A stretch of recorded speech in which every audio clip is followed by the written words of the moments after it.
les pièges de conception architecturale et structurelle à éviter, les règles applicables aux bâtiments simples en maçonnerie, dispositions constructives, qualité de mise en œuvre, ça c'est surtout pour le chantier, et les erreurs récurrentes qu'on rencontre sur chantier.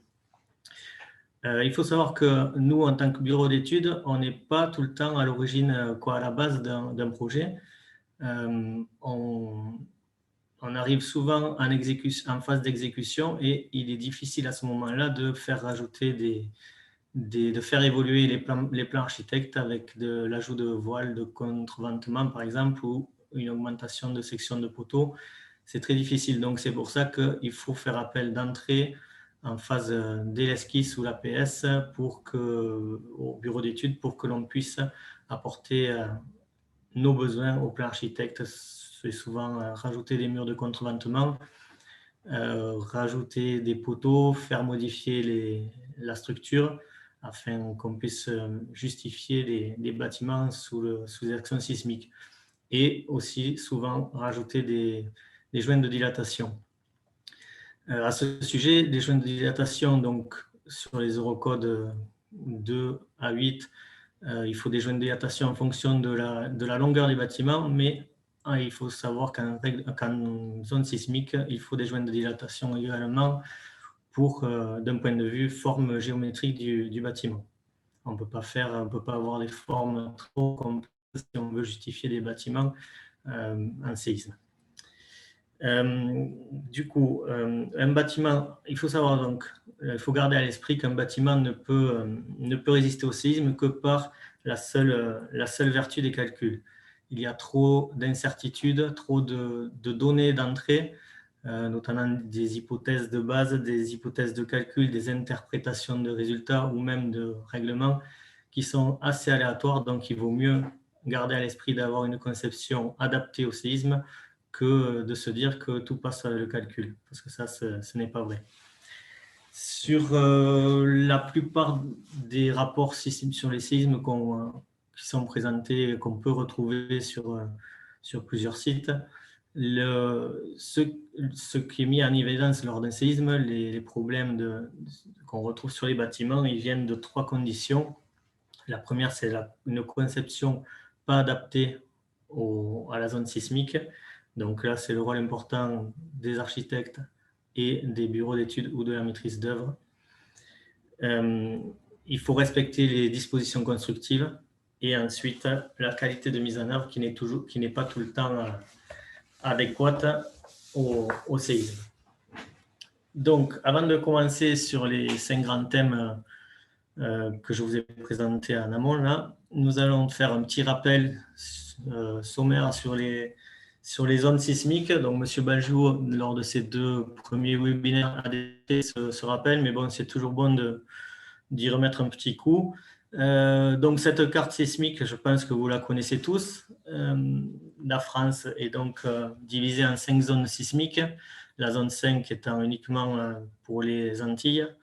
Donc, en France métropolitaine, on a juste 4 zones.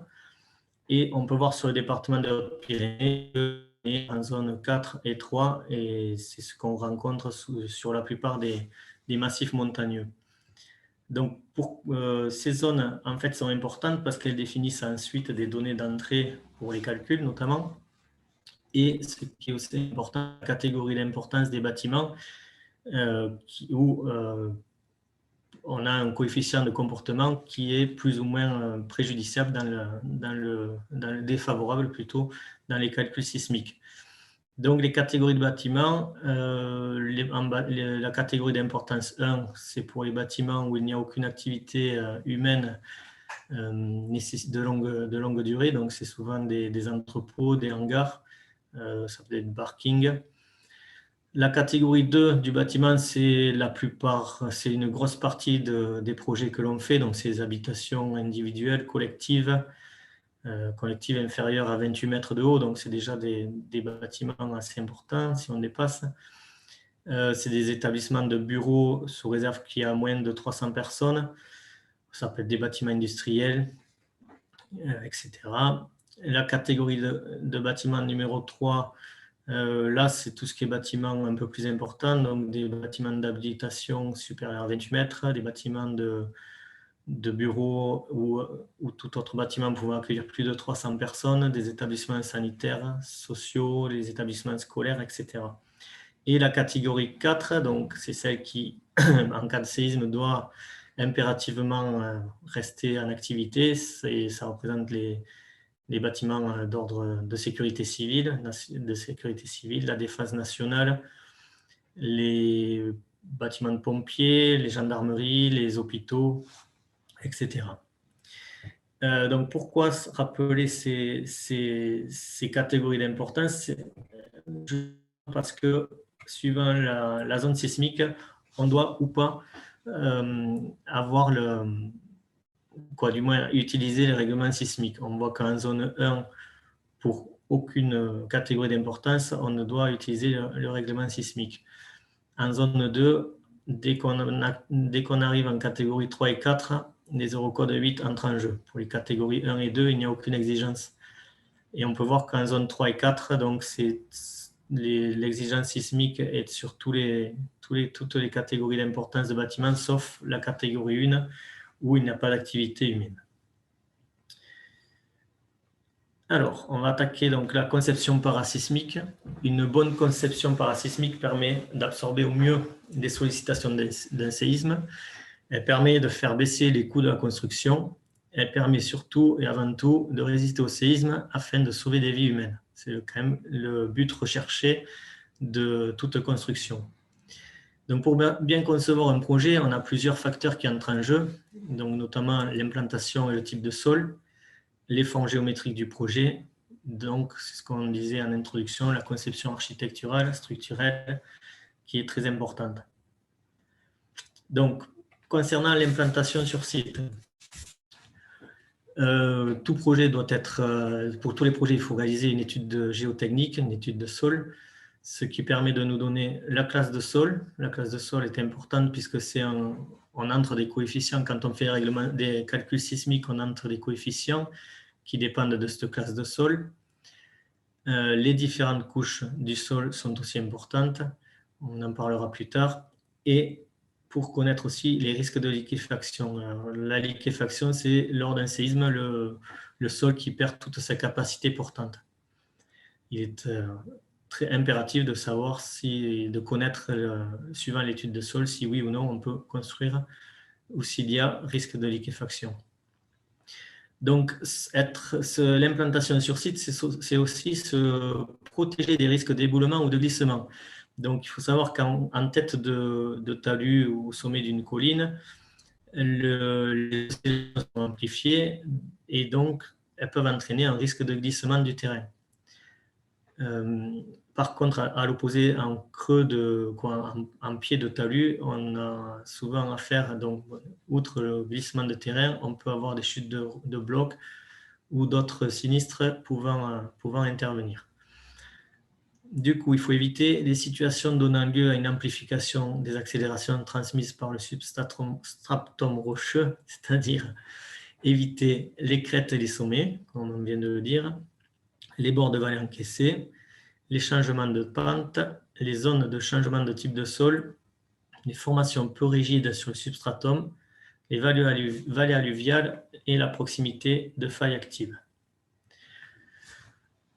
La nature du sol, donc, c'est très important. Il faut en tenir compte sur chaque projet en privilégiant des configurations de bâtiments adaptées à la nature du sol. Il faut faire attention à l'effet de résonance. L'effet de résonance, c'est lorsque le bâtiment a une période très proche de celle du sol. À ce moment-là, lors des oscillations sismiques, les efforts sont amplifiés et ça aboutit assez souvent à l'effondrement complet du bâtiment. Donc pour cela, il faut rechercher une période la plus différente possible entre le sol et le bâtiment. Donc, à savoir que sur les sols rocheux, il faut privilégier des bâtiments souples. Alors les bâtiments souples, ça peut être des bâtiments élancés de grande hauteur afin d'avoir une période plus longue.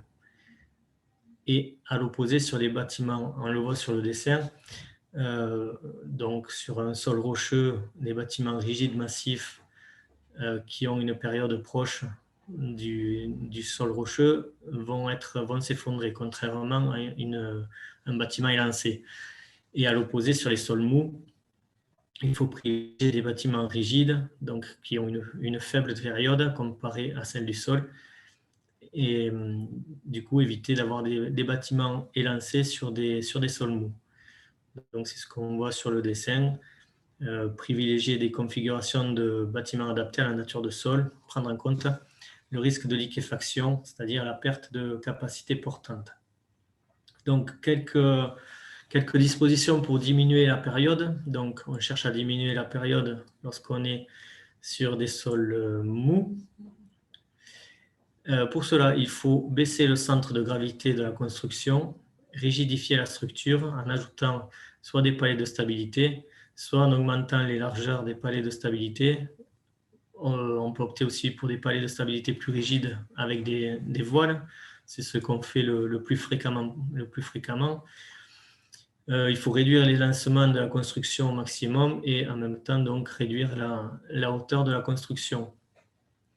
Ceci permet donc de diminuer la période. Si au contraire on cherche à l'augmenter, donc ça c'est plutôt sur des sols rocheux, on peut donc opter pour un système plus flexible. Ça peut être un système d'ossature poteau-poutre avec des remplissages en structure légère. On peut augmenter la hauteur du bâtiment afin d'augmenter la période ou alors augmenter les lancements du bâtiment. Donc on le voit sur les deux petits schémas. Si on a un bâtiment élancé assez haut, la période sera plus grande que si on vient le rendre un peu plus massif en partie basse, où là on vient diminuer la période.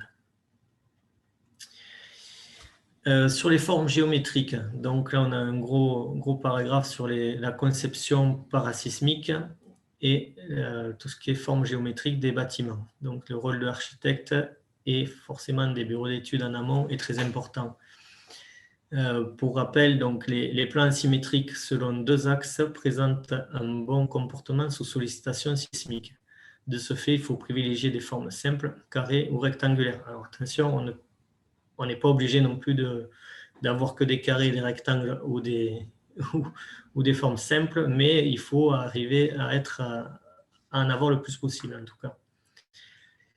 Il faut savoir qu'une dissymétrie en plan entraîne deux phénomènes majeurs, donc la torsion d'ensemble du bâtiment qui est néfaste et qui entraîne souvent la rupture dans les bâtiments, et la concentration de contraintes. Alors, la torsion, c'est donc un des effets les plus néfastes et les plus destructeurs lors d'un séisme.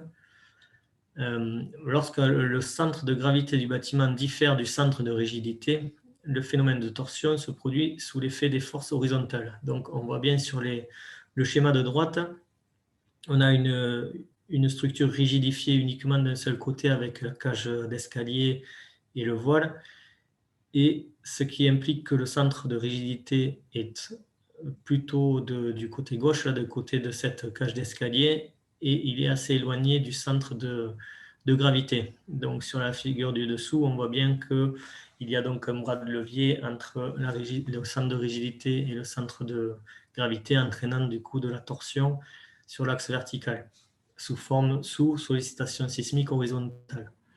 Donc ces effets, il faut éviter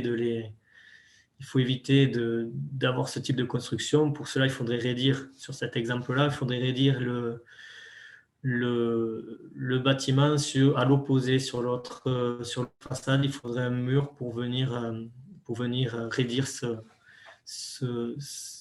cette construction et ainsi pouvoir recentrer un peu le centre de rigidité.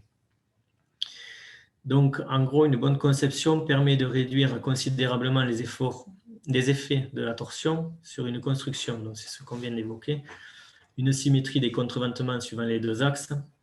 Donc, ça, c'est à préconiser. Réduire l'excentricité en cherchant à faire coïncider le centre de torsion et le centre de gravité. Augmenter le bras de levier en positionnant les murs de contreventement sur la périphérie afin d'augmenter la résistance à la torsion.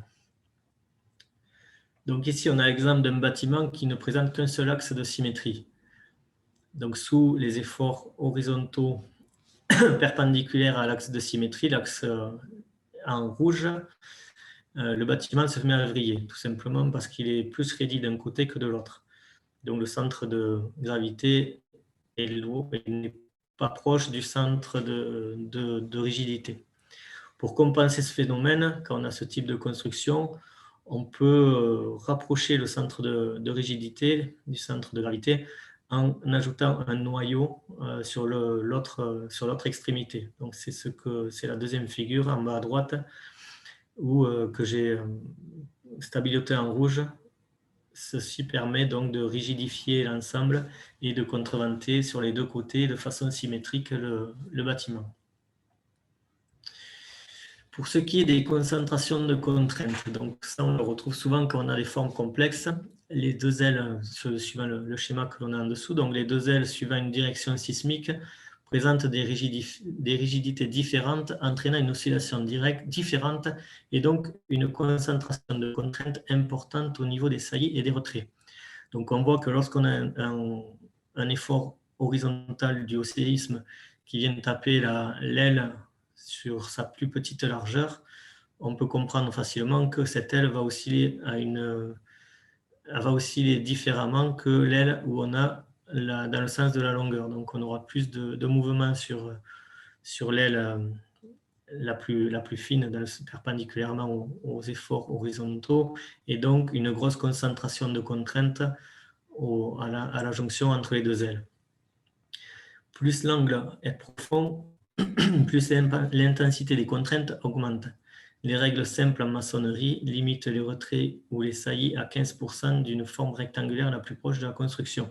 Ça, on en reparlera plus tard dans les règles simples pour les bâtiments en maçonnerie. Je reviendrai sur ce point. Donc, on voit sur les différentes formes, là, les formes en L, en T, en U, qu'on a de grosses concentrations de contraintes à chaque fois dans les angles de ces ailes. Il en est de même en élévation. Pour garder une certaine symétrie, un bâtiment dont les dimensions en plan ne varient pas avec la hauteur connaîtra moins de dommages qu'un bâtiment présentant des saillies ou des retraits dans les étages. Tout simplement, cela s'explique parce qu'à un moment donné, pour un certain mode, le bâtiment va osciller d'une manière différente et peut osciller surtout dans le sens opposé. Ce qui veut dire que si on regarde le schéma, le bâtiment en bas plus compact que la saillie en partie haute risque à un moment donné de partir dans les sens opposés, ce qui implique d'énormes contraintes au niveau de la jonction entre les deux, que ce soit une forme en L ou pas. Et on le voit sur la photo d'un séisme à Coppet en 1995 où on voit bien que à la jonction entre les deux bâtiments, là, entre la tour et le bâtiment plus massif, on voit que ça a quand même bien été sollicité jusqu'à rupture partielle. Alors, quelques solutions pour limiter et compenser les conséquences des bâtiments de forme asymétrique. Donc, la première, c'est l'utilisation de joints parasismiques. Donc, les joints parasismiques permettent de retrouver des blocs de forme simple, symétriques, régulières, et ainsi éviter tous les effets néfastes lors d'un séisme. Les joints doivent avoir les caractéristiques suivantes. Leur largeur dépend de la zone sismique. Donc, en zone 3, en général, on a des joints de 4 cm. En zone 4, on va jusqu'à des joints de 6 cm. Mais cela dépend aussi de la hauteur du bâtiment. Plus le bâtiment est haut, plus il va y avoir de déplacement en tête et plus il faudra avoir de distance entre les blocs. Il nous est arrivé d'avoir, sur un bâtiment sur Tarbes, d'avoir un joint de 12 cm en partie haute, parce qu'on avait un bâtiment ossature poteau-poutre très flexible, et du coup, au niveau des joints, on avait un déplacement de 6 cm, de 6 cm en tête, et donc il fallait un joint de 12 cm. Les joints doivent rester vides de tout matériau. L'utilisation de couvre-joints souples est tolérée, mais il faut qu'elle soit fixée que d'un seul côté, afin d'éviter de bloquer le joint. Par contre, il est important de mettre des couvre-joints afin d'éviter que toute introduction de corps étrangers dans le joint de dilatation. Ils doivent rester vides. les joints doivent être le plus possible rectilignes, éviter des joints en baïonnette. Bon, on le voit sur beaucoup de dossiers. Parfois, ce n'est pas évident d'avoir des joints rectilignes, donc on essaie de composer, mais bon, dans la mesure du possible, il faut essayer d'arriver à avoir ce type de joint. Dans tous les cas, les joints entraînent un surcoût de la construction puisqu'il faut une double structure. Des couvre-joints, bon, c'est pas ce que ça coûte, mais bon, c'est quand même un plus. Par contre, en zone sismique, il est interdit d'utiliser les appuis glissants, les corbeaux, les goujons pour accorder les joints. Alors voici quelques exemples de joints parasismiques en plan sur des formes de type L, T, des formes en U. Donc on voit que la forme en L, elle est coupée en 2 blocs. Ça, c'est dans l'absolu, c'est l'idéal. La forme en T également. La forme en U, elle est coupée en 3 blocs. On voit aussi donc d'autres schémas avec même des formes en Y où là ça fait 4 blocs, ça commence à faire beaucoup de joints de dilatation, mais c'est très difficile si on ne fait pas de joints de justifier ce type de bâtiment. Et ce que je vous disais, donc l'importance d'avoir un écartement suffisant par rapport au déplacement en tête de bâtiment, donc pour éviter les entrechoquements entre blocs. En élévation, donc on retrouve le même procédé, donc il faut également faire des joints au niveau des retraits et des saillies. Donc sur la figure du haut, il y a une erreur parce qu'on voit qu'elle est décomposée avec un seul joint, mais il en faudrait 2 autres pour désolidariser la tour de la partie de droite. La deuxième figure, bon voilà, là ils ont bien décomposé le schéma, donc on voit bien que d'un bâtiment massif en pied avec une tour, on arrive à avoir un bâtiment avec 1, 2, 3, 4, 5 joints. Ça fait beaucoup. Mais bon, on n'a pas le choix. Une forme pareille en L sur l'élévation, il faut aussi couper et avoir un joint de dilatation. Alors, quelques petites pistes pour compenser ce manque de joints par ajout de rigidité. Donc, dans le cas d'une forme complexe, le but est de rapprocher le centre de gravité du centre de rigidité par l'ajout de murs de contreventement ou des palets de stabilité. Ceci permet donc de rigidifier les zones flexibles, ainsi minimiser les déformations. Donc, sur le schéma de gauche, on voit que c'est un système poteau-poutre, il n'y a aucun mur. Et il suffirait donc de rigidifier ces 2 ailes avec des voiles de contreventement pour venir bloquer et limiter les contraintes au niveau de l'angle rentrant. Alors, bon, c'est toléré, mais il faut quand même faire attention à ce genre de bâtiment. Ça ne remplace quand même pas l'utilisation de joints parasismiques. Un autre type de compensation, c'est d'avoir une variation progressive de la rigidité au niveau de l'angle. Donc, il faut adoucir l'angle soit par des facettes, soit carrément par un arrondi. Donc ça a été prouvé lors de séismes que ça fonctionne. Donc, ce que je vous disais en élévation, donc pour éviter les joints de dilatation, on peut avoir des retraits progressifs en élévation. Donc, ceci dit, donc, ces retraits sont faciles à faire lorsqu'on a des voiles et des voiles béton en refend. Du coup, on peut avoir ces formes de pente. C'est déjà plus compliqué pour avoir des poteaux inclinés. Donc, bon, ce sont des constructions qui se font et qui tiennent la route lors des sismiques. Ça permet donc d'alléger les niveaux supérieurs sans avoir de partie en retrait ou de partie en retrait avec des concentrations de contraintes. Après, il existe d'autres solutions pour amortir les séismes, pour compenser des conceptions complexes, comme l'utilisation d'appuis isolants, la construction des secousses du sol. Bon, ces techniques sont très peu utilisées, voire pas du tout en métropole.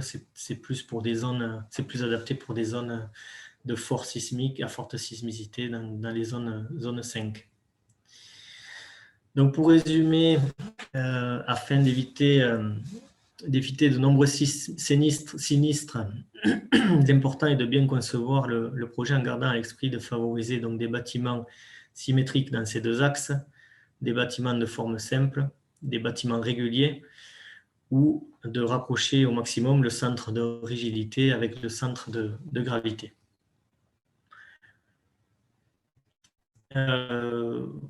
Voilà, on va attaquer donc la deuxième partie qui est strictement liée à la première, donc c'est un supplément. Donc c'est les pièges à éviter en conception. Un petit rappel sur les diaphragmes très importants sismiques, car c'est par là que transitent tous les efforts sismiques. Donc le diaphragme permet de ramener dans les murs de contreventement les efforts sismiques. On le voit sur les deux schémas en dessous, avec un effort horizontal sismique sur le grand côté et le diaphragme, donc le plancher, qui va amener les efforts dans les murs de contreventement qui se trouvent dans les angles sur cet exemple. Et lorsqu'on a le séisme dans l'autre sens, on retrouve exactement le même schéma de transmission d'efforts. Donc, sont considérés comme diaphragmes les planchers de tous les niveaux, y compris toiture terrasse, les toitures inclinées, béton, bois, métal, les fondations, soit par le dallage, si est ferraillé, pour reprendre des efforts sismiques, soit par des semelles filantes ou isolées, à condition qu'elles soient butonnées dans les deux directions. Donc voilà, un petit exemple du diaphragme qu'on retrouve partout lorsqu'on parle de séisme, c'est l'exemple de la boîte, où si on n'a pas le couvercle, quand on vient appuyer dessus, elle se déforme, et dès qu'on met le couvercle, elle est rigidifiée, elle est tenue. Alors, les erreurs justement à ne pas commettre pour conserver l'effet de diaphragme, c'est de concevoir des diaphragmes les plus rigides possibles. Donc, éviter des diaphragmes longs et étroits, trop flexibles, portée modérée des planchers. Il faut faire attention aux matériaux utilisés, éviter un plancher bois flexible lorsqu'on a des murs en maçonnerie. Bon, c'est quand même le cas de bon nombre de bâtiments anciens où on trouve des gros murs en pierre et des planchers bois. Et bon, mais ces bâtiments sont encore là, donc c'est que finalement, ça marche quand même. Il faut éviter d'affaiblir les diaphragmes par des trémies. Et il faut faire attention, là c'est plus en phase chantier, une mauvaise solidarisation des bords de plancher avec les chaînages. Donc il y a des dispositions constructives à respecter. Donc sur les schémas qu'on voit en dessous, le schéma en haut à gauche, donc là on voit qu'on a un diaphragme, un plancher avec uniquement un noyau central. Donc lorsque les efforts horizontaux vont passer dans le diaphragme, ce diaphragme va être sollicité dans la mesure où il est un peu trop élancé par rapport à la construction. Il faudrait rigidifier les ailes pour avoir un bon effet de diaphragme. Il en est de même sur l'exemple d'en dessous, où on a une partie rigidifiée par la cage d'escalier à gauche, mais le reste n'est pas rigidifié et est trop long. Donc, cela, ça revient à ce qu'on expliquait sur la torsion tout à l'heure. Ça va entraîner de la torsion sur l'axe vertical, donc c'est pas bon.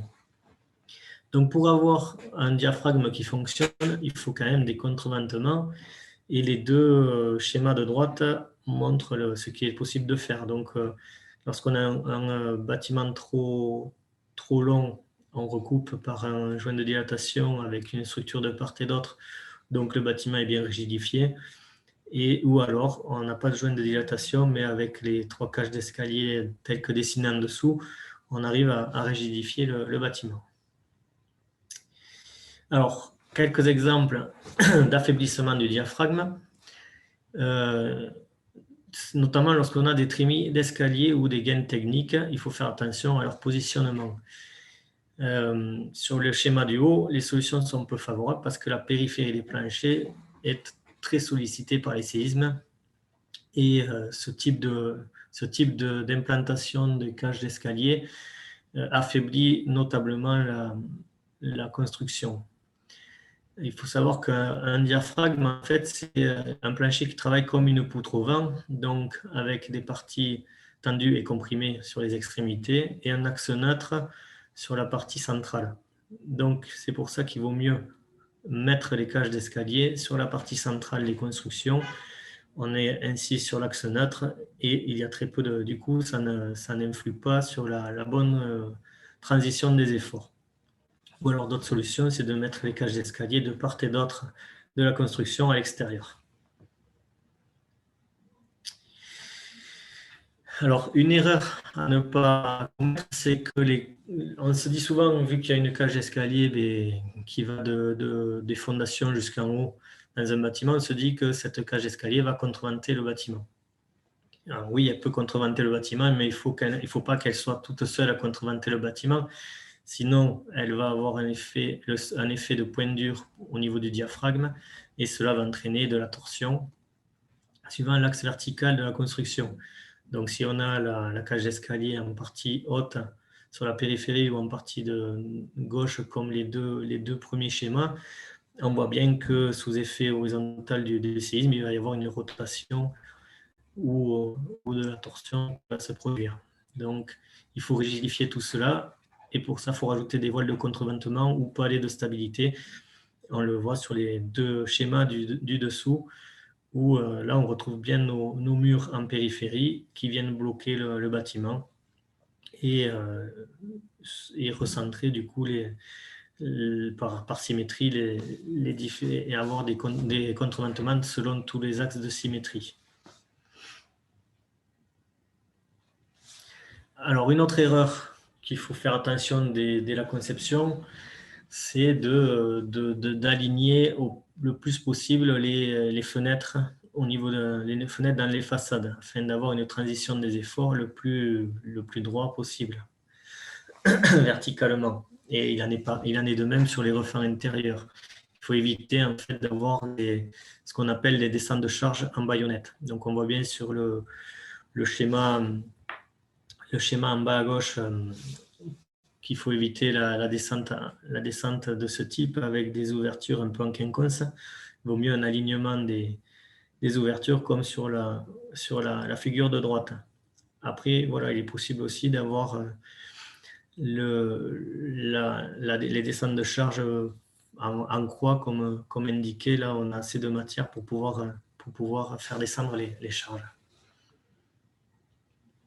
Voilà un exemple flagrant de descente de charge en baïonnette, où là, on a le poteau qui tombe sur des poutres. Il va y avoir une forte concentration de contraintes au niveau du petit morceau de poutre qui reste et ces sources de rupture. D'autres erreurs à ne pas commettre en conception, c'est au niveau des porte-à-faux. Il faut faire très attention parce qu'ils engendrent forcément des angles rentrants et par conséquent des concentrations de contraintes quand ils vont osciller. Il faut donc éviter d'avoir des éléments lourds en bout de porte-à-faux, des garde-côtes béton et jardinières. Il faut éviter un sismique. Il faut aussi limiter les porte-à-faux à 2 mètres de portée. Il a été prouvé sur de nombreux séismes qu'en dessous de cette valeur, les sinistres étaient moindres. Donc là, sur la photo, on voit bien un effondrement d'une coursive en porte-à-faux qui n'a pas résisté lors d'un séisme. Un autre point, c'est qu'il faut faire attention aux niveaux souples. Alors, qu'est-ce que sont les niveaux souples? Ce sont des niveaux dont la rigidité est très inférieure aux autres niveaux. Donc, on observe ce type de bâtiment lorsqu'on a un bâtiment par exemple de commerce en rez-de-chaussée sur des logements où on va avoir de nombreux refends dans les logements, dans les étages, donc une certaine masse que l'on ne retrouve pas en bas où on n'aura que des ossatures poteau-poutre bien plus légères et qui ne pourra pas résister lors d'un séisme. On le retrouve aussi pour les zones d'activité dans des foyers, par exemple des foyers seniors, où on a des restaurants ou des salles d'activité en rez-de-chaussée. On le retrouve dans des parkings lorsqu'on a un bâtiment de bureau ou autre, ou même des logements avec un parking à son premier niveau. On retrouve ce type ce type de niveau souple.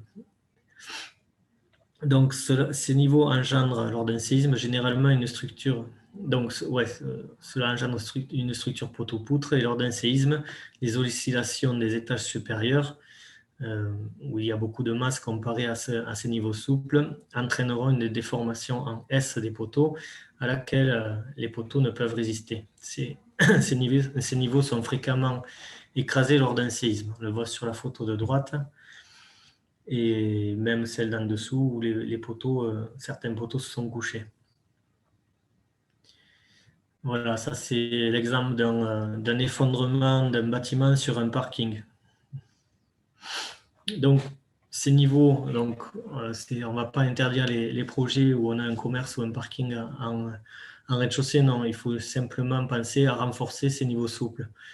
Donc, soit avec un confinement dense au niveau des extrémités des poteaux, c'est-à-dire un surfeuillage, des chapiteaux béton, mais cela améliore le comportement, mais sans toutefois assurer une capacité de résistance sur des forces sismiques. Et puis bon, ça entraîne des ferraillages importants, pas souvent faciles ou évidents à mettre en place sur chantier. Il vaut mieux opter sur une structure aux étages aussi souples afin d'avoir une rigidité similaire d'un étage à l'autre. Cela impose donc des façades légères, des cloisons légères. Cela permet une concentration des efforts répartis sur tous les niveaux et pas sur le simple rez-de-chaussée. Ou alors, ce qui se fait le plus souvent, c'est quand même de prévoir des voiles de contreventement ou éventuellement une triangulation. On la voit sur la photo en bas à gauche. Et ceci, il faut le faire sur les deux directions, bien entendu, afin d'avoir un contreventement symétrique. Les efforts horizontaux passent dans les planchers avec le rôle de diaphragme, et ils sont ensuite distribués dans des panneaux de contreventement en proportion de leur rigidité. Ce qui veut dire que les poteaux qui sont moins bien rigides sont du coup très peu sollicités lors d'un séisme. Tous les efforts vont passer dans les voiles. On voit bien en bas à droite ce type de renfort de contreventement, ça fonctionne très bien. Et c'est quand même préconisé de faire ça. Ensuite, d'autres problèmes rencontrés, c'est au niveau des angles des bâtiments. Donc, ce sont des zones très sollicitées vis-à-vis des séismes, à cause des phénomènes suivants qui se produisent au cours d'un séisme. Donc, concentration de contraintes dans le cas de la torsion, comportement en console entraînant de fortes sollicitations dans les angles, donc traction, compression successive, et délestage des poteaux dans les angles. Donc, pour remédier à ce phénomène, il faut bien raidir les angles avec des murs de contreventement. Donc, ça, c'est le côté architectural où il faut prévoir les murs nécessaires et éviter ainsi d'avoir des ouvertures trop proches des angles. Voilà, il faut avoir un peu de matière avant d'avoir la première ouverture. Ensuite, d'un point de vue chantier, il faut réaliser de bons ancrages entre les planchers qui font office de diaphragme et les chaînages, donc des liaisons. Et il faut aussi assurer une continuité des chaînages avec des liaisons. Ça, on verra dans les dispositions constructives tout à l'heure quelques schémas de principe. Alors, voici un nouveau point des bâtiments. Donc, c'est le principe des poteaux courts à éviter absolument en zone sismique. Donc, par exemple, les poteaux en soubassement, comme sur la photo de droite, ça, c'est à proscrire, bien entendu. Ce qu'il faut éviter, et ce qu'on fait quand même assez souvent sur des projets, c'est d'avoir des poteaux bloqués par des allèges. Alors, bon, c'est toléré, sous réserve qu'il y ait des contreventements suffisant.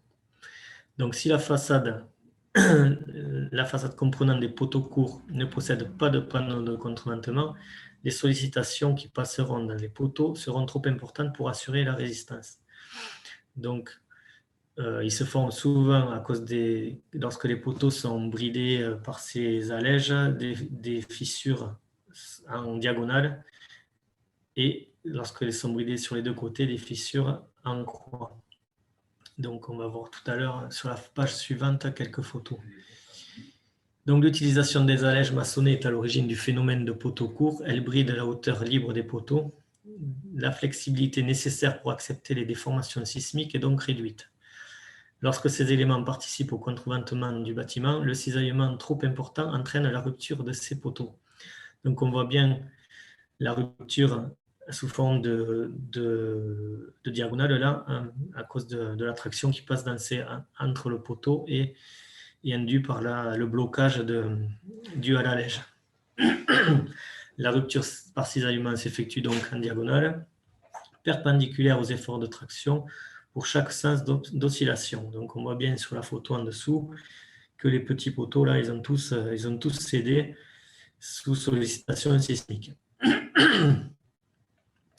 Ici, on a bien un poteau assez conséquent, bloqué en partie basse par des allèges, et on retrouve donc la forme, comme il est bridé sur les deux côtés, un éclatement en forme de croix, dû aux efforts de cisaillement. Sur la photo de droite, là, le poteau il est bridé que d'un seul côté, donc on a une rupture par une simple diagonale, l'autre côté n'ayant pas été bloqué. Donc pour éviter l'effet des poteaux courts en présence d'allèges, il faut contreventer la façade ou le bâtiment par un ou plusieurs voiles en béton pour absorber les sollicitations horizontales. Effectivement, si on a une façade avec des poteaux courts, poteaux à allège, et qu'en bout de ces façades, on a de chaque côté un voile de contreventement, les efforts sismiques vont partir dans ces voiles parce qu'ils seront plus rigides et les poteaux ne seront donc plus sollicités et il n'y aura pas de soucis. Ou alors, autre chose, on opte pour des allèges en structure légère ayant une rigidité nettement inférieure à celle des poteaux. De ce fait, comme le poteau pourra osciller sur toute sa hauteur et pourra encaisser les déformations. Il ne sera pas bloqué par ces allèges-là.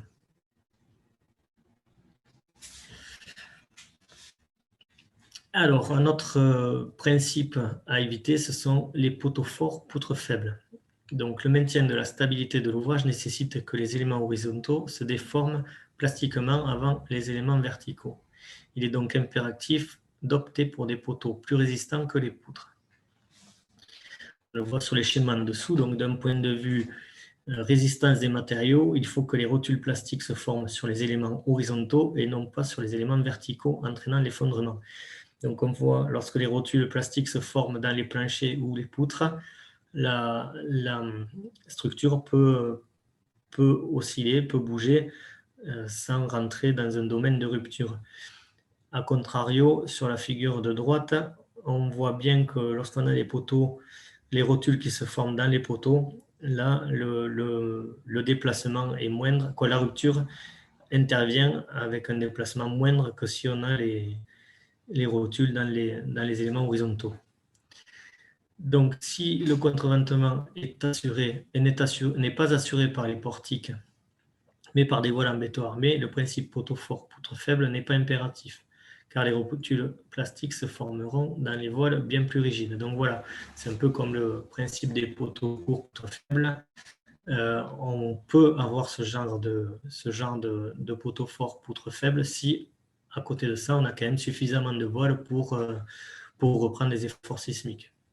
Là, on voit bien sur la photo du dessus là, qu'on a des poutres de grande hauteur qui ne se sont pas donc déformées elles-mêmes en premier, et cela a entraîné la rupture directe des poteaux.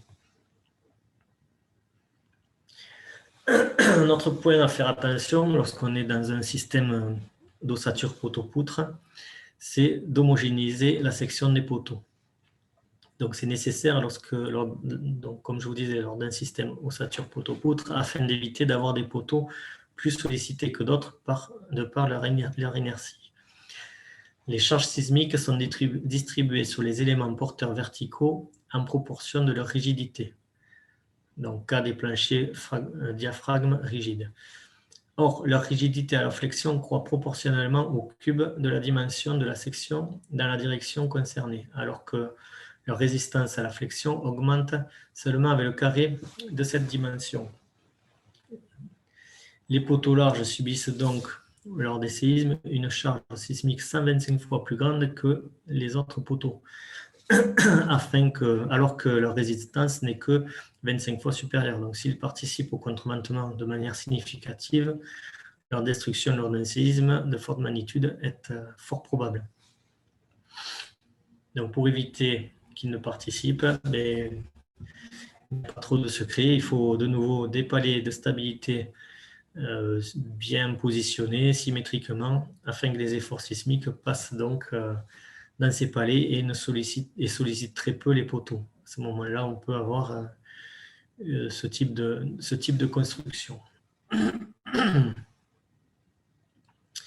Alors, d'autres pièges qu'il faut éviter, donc après, ils se regroupent tous les uns et les autres. Donc, lors des sinistres observés, lors des séismes, proviennent souvent d'erreurs de conception architecturale ou structurelle, répartition aléatoire des ouvertures en façade. Donc, on a vu tout à l'heure les descentes de charge en baïonnette, proximité des ouvertures dans les angles. Il faut aussi penser qu'il faut une surface ouverte inférieure à 30% de la façade. Et un autre principe de poteau-poutre avec remplissage qui est à éviter car c'est un comportement médiocre lors de séisme.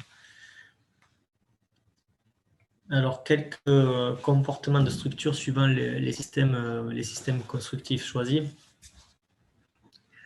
Les murs, par exemple, les murs porteurs en maçonnerie non chaînée ou non armés sont forcément à proscrire en sismique. Les murs maçonnerie armée ou chaînée, donc maçonnerie en briques ou bloc béton, sont acceptables en zone sismique. Il faut éviter de dépasser 2 niveaux dans les zones à forte sismicité et 3 niveaux dans les autres. Les portiques en béton armé avec mur de remplissage en maçonnerie, ils ont un comportement médiocre sous action sismique violente. Par contre, ils conviennent dans des zones sismiques d'aléa moyen. Les portiques autostables en béton armé sans remplissage rigide, ça convient sur sol ferme en toute zone. Donc ça, c'est ce qu'on avait vu au début avec les périodes suivant les sols mous ou les sols durs. Donc ça convient sur sol ferme. Ceci dit, après, la mise en place d'armatures requises pour obtenir la ductilité du béton est très difficile à mettre en place. Effectivement, ces portiques autostables en béton armé nécessitent beaucoup d'armatures au niveau des nœuds entre les poteaux et les poutres et c'est souvent difficile à mettre sur chantier. Parce qu'après, il y a tellement d'armatures qu'il ne reste plus de place pour le béton. Les ossatures en béton armé contreventées par des voiles, donc ça, il n'y a aucun souci, ça convient toute zone. Ça peut être utilisé pour des projets de grande hauteur. Les systèmes poteaux-dalles sont à éviter. Les voiles en béton non armés convenablement chaînés, donc même commentaire que pour les maçonneries, sauf que le comportement des voiles béton est quand même bien meilleur que ceux de la maçonnerie. Voiles en béton armé coulé en place, donc convient de toute zone. C'est efficace sur les sols meubles, pour des raisons comme évoquées tout à l'heure pour éviter la résonance avec le sol. Système de noyau dalle à éviter et d'autres systèmes donc avec des éléments suspendus donc à éviter en zone sismique.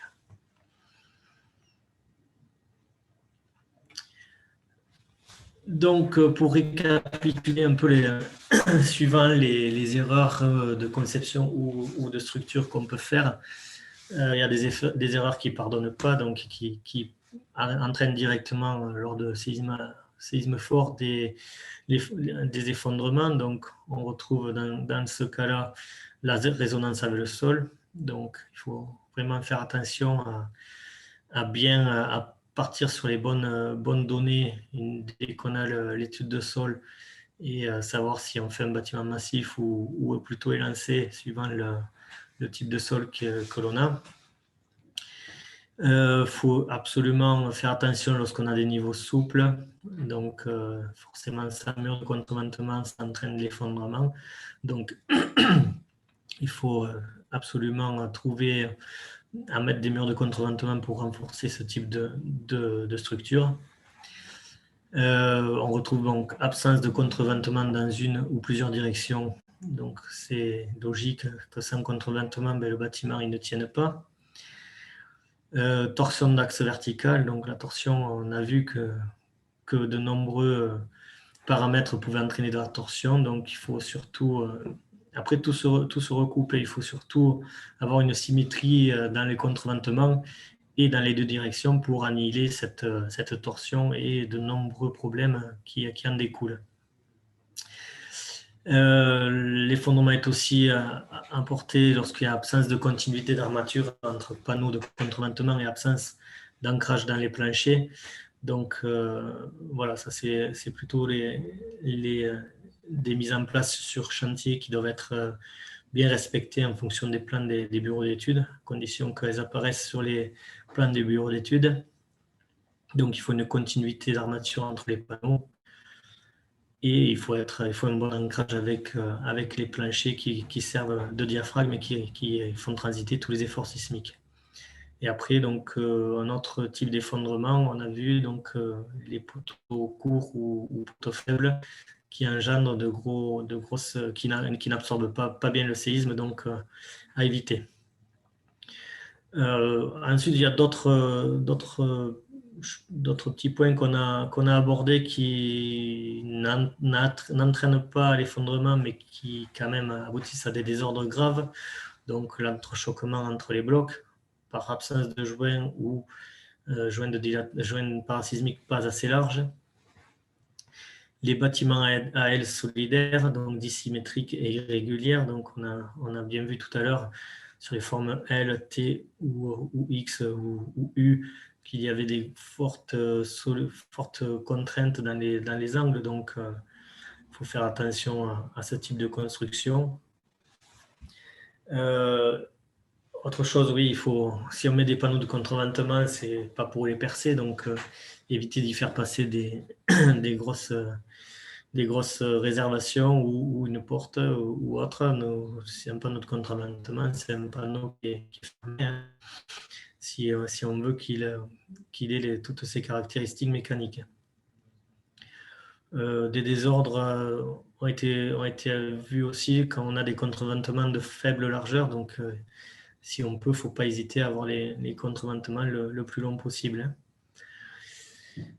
Les systèmes de portiques en poutre forte, poteau faible, ce qu'on a évoqué dans les pages précédentes. Des ossatures et panneaux de remplissage. En général, le remplissage, il tombe lors de séismes. Donc attention, il peut y avoir des blessés en bas des façades. Donc, autre point, donc les descentes de charge en baïonnette. Il faut éviter de percer les planchers de diaphragme par des trémies importantes ou plutôt mal placées. Et éviter donc les niveaux de retrait importants en élévation ou en plan. Et il faut faire attention donc aux porte-à-faux importants lors de séismes. Donc, voilà une petite photo de bâtiments qui se sont effondrés par cisaillement ou aussi peut-être par niveau souple. On voit quand même que c'est des ossatures en poteau-poutre. Les remplissages sont tous tombés. Les poteaux se sont couchés. On le voit bien sur le bâtiment du centre.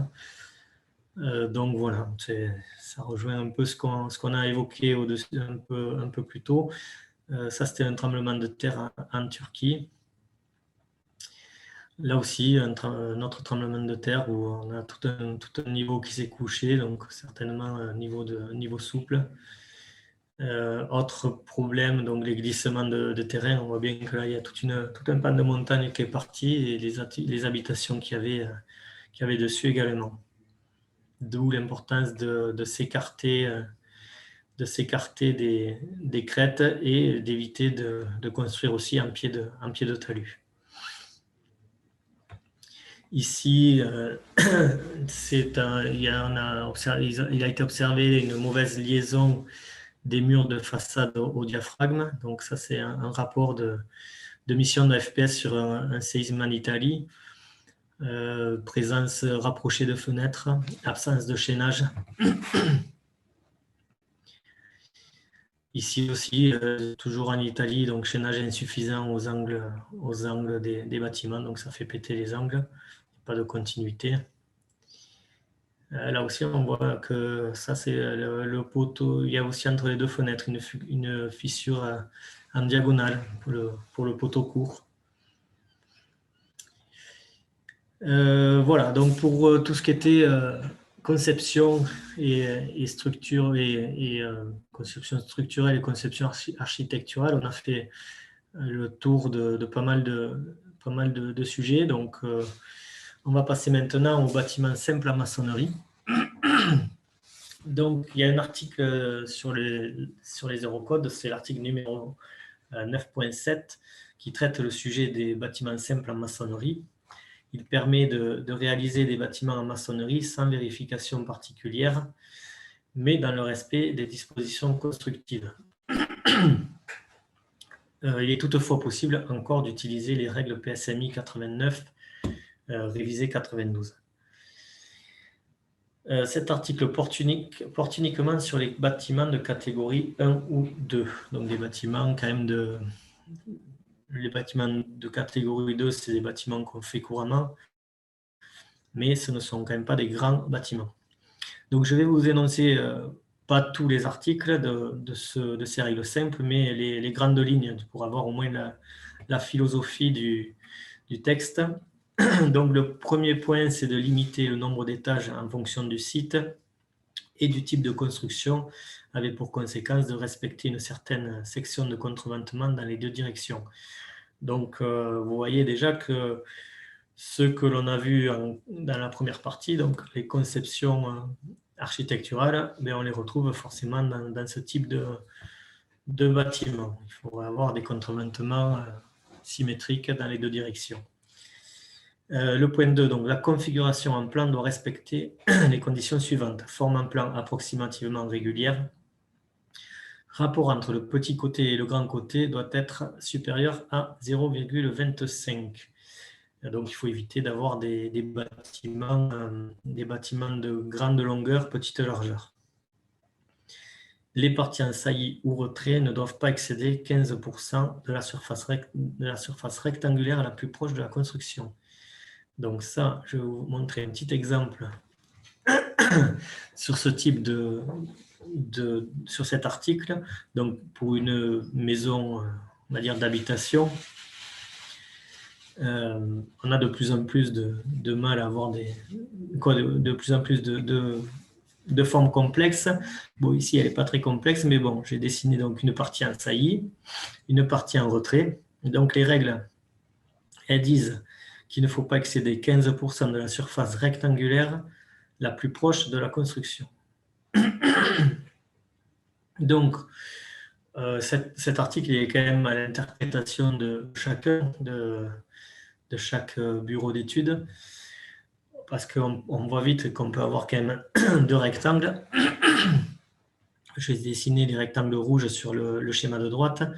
Donc, sur celui du haut, on a gardé la partie en saillie.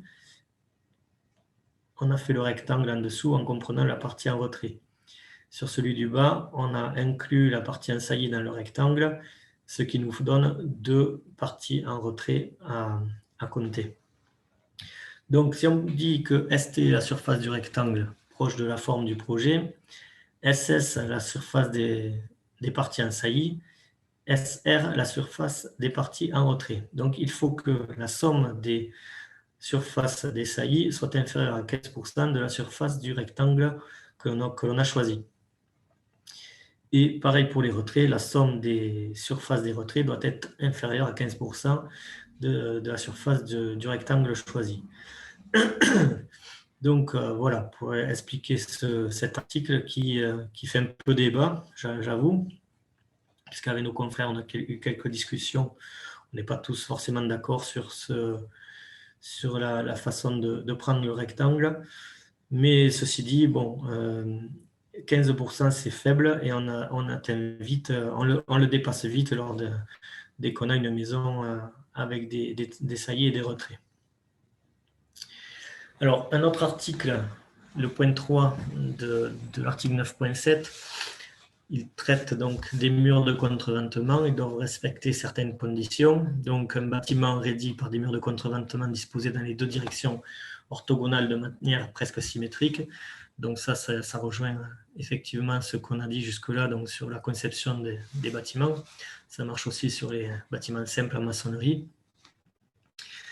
Alors, il faut que deux murs parallèles doivent être placés suivant chacune des deux directions orthogonales. La longueur de chaque mur doit être supérieure à 30% de la longueur dans la direction considérée. Donc, si on suit cet article, il y a très peu de bâtiments qui peuvent entrer dans les cases. Donc, heureusement, sur l'annexe nationale, il est dit qu'un mur de contreventement comportant des ouvertures est à considérer comme une juxtaposition de trumeaux et que ce sont les longueurs des trumeaux qui sont à prendre en compte. Donc là, déjà, on a un peu plus de latitude et de marge pour pouvoir travailler. Ensuite, il faut également que la longueur moyenne des murs de contreventement soit d'au moins 1,50 m, sauf conditions plus sévères allant jusqu'à 2,50 m suivant le nombre d'étages, ou si on a un sous-sol, un étage, un comble. Il y a un tableau dans les Eurocodes qui nous donne les longueurs moyennes qu'il faut qu'on respecte. Le point C, donc dans une direction donnée, la distance entre les murs doit être supérieure à 75% de la longueur du bâtiment dans l'autre direction. Ça, c'est pour la position des retraits ou des saillies. Tout ça, il y a un exemple juste après, donc on va y revenir plus en détail. Le point D, il faut qu'au moins 75% des charges verticales soient portées par les murs de contreventement. Le point E, les murs de contreventement doivent être continus des fondations jusqu'à la toiture. Voilà. Et après, il y a un autre article. Donc, dans chaque direction principale horizontale, les différences de masse et de section horizontale des murs de contreventement entre deux étages successifs soient limitées à des valeurs maximales. Donc, pour les masses, il faut une différence entre les deux niveaux, pas plus de 20%. Et pour les sections des contreventements, pas plus de 33% de différence. Donc, il faut quand même se rapprocher et avoir des étages très ressemblants l'un sur l'autre. Donc, il y a d'autres articles dans l'article 9.7. Là, c'est juste vraiment une partie, mais c'est quand même les plus utilisés, on va dire, ou les plus rigoureux afin de pouvoir utiliser ou pas ce type de règlement.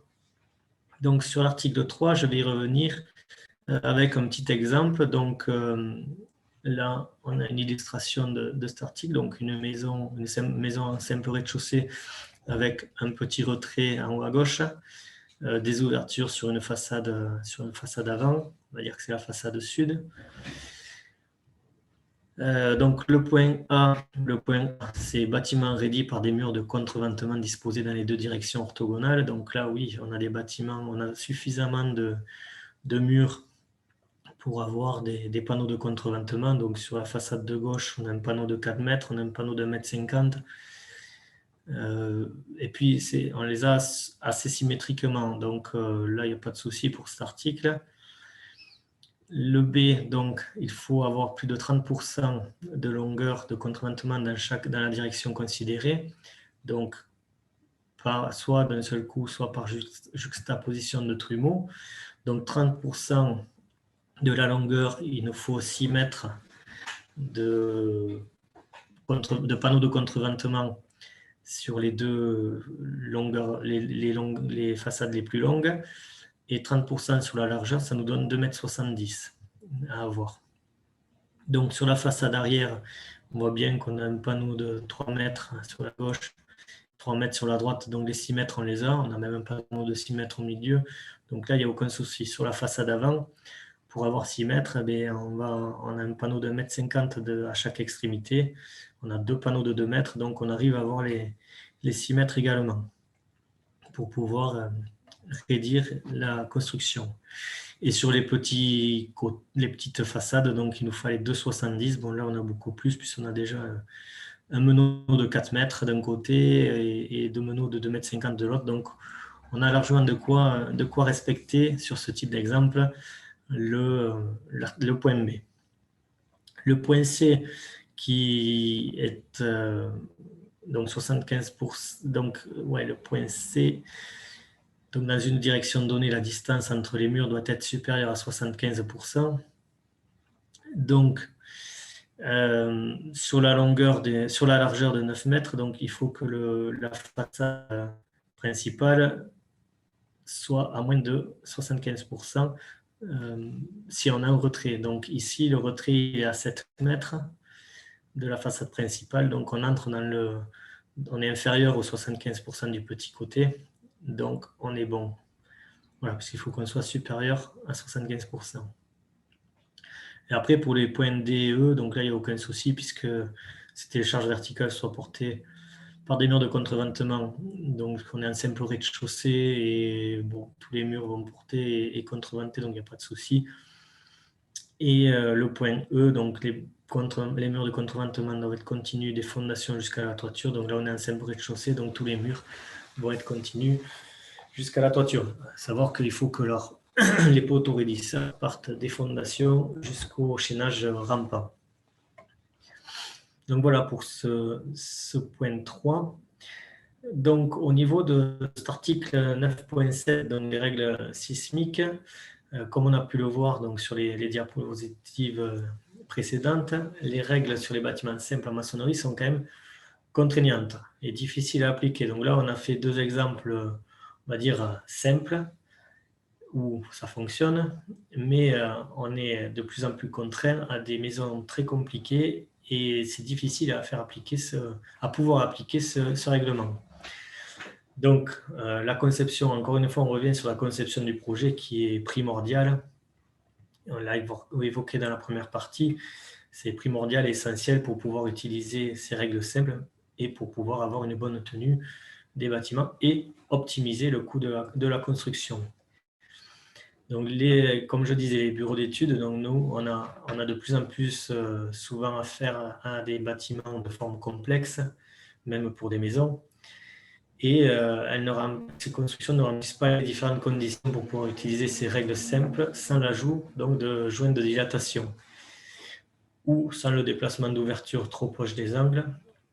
Donc forcément, l'ajout de joints de dilatation a un impact financier sur la construction, mais il nous permet de faire des études parasismiques simplifiées afin de respecter le règlement. Toutefois, lorsqu'on ne peut pas utiliser ces règles, il faut alors faire une vérification de la maçonnerie et de la stabilité par calcul. Il y a plusieurs types de calculs qui existent, donc soit une analyse modale, soit par la vérification des forces latérales ou le non-effondrement des maçonneries. Pour mener à bien ces calculs, par contre, il est indispensable d'avoir une étude de sol afin de connaître des hypothèses de sol, donc les coefficients de sol à rentrer dans les hypothèses de calcul. À partir de là, une modélisation ou un calcul à la main doit être réalisé afin de connaître les efforts sismiques dans chaque panneau de contreventement. Et il faut ensuite vérifier panneau par panneau si on a suffisamment, si on peut justifier le projet. Il n'est pas rare qu'avec les efforts de traction-compression, on soit obligé de renforcer certains chaînages. Donc, ce calcul est forcément bien plus compliqué qu'une simple étude parasismique, parce que l'étude parasismique, elle se base essentiellement sur les dispositions constructives, sur les règles simples en maçonnerie.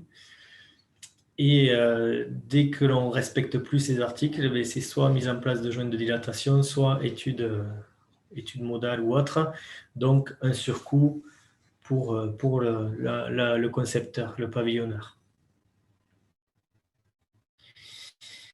Voilà, après, donc, suite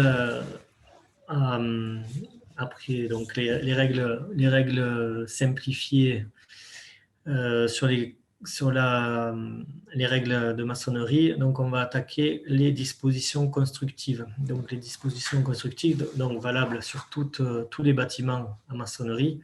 Donc on sort des règles simples. Il faut savoir donc que toutes les maçonneries ne peuvent pas être utilisées en zone sismique. Il faut qu'une lame supplémentaire vienne raidir le bloc. Donc, on voit sur le schéma ce qui est acceptable et ce qui ne l'est pas. Donc, les maçonneries de type 1, pleines ou assimilées, on peut avoir des maçonneries d'épaisseur mini 15 cm. Pour les maçonneries de type 2 et 3, l'épaisseur mini est de 20 cm. C'est les maçonneries classiques. Elles doivent également comporter une lame interne porteuse. Donc, c'est ce qu'on disait sur le schéma du dessus. Les blocs doivent avoir une résistance à la compression perpendiculaire à la face de pose de 4 MPa et de 1,5 parallèlement à la face de pose dans le plan du mur. Les mortiers utilisables en zone sismique, donc mortier d'usage courant, mortier colle, résistance mini requise de 5 MPa.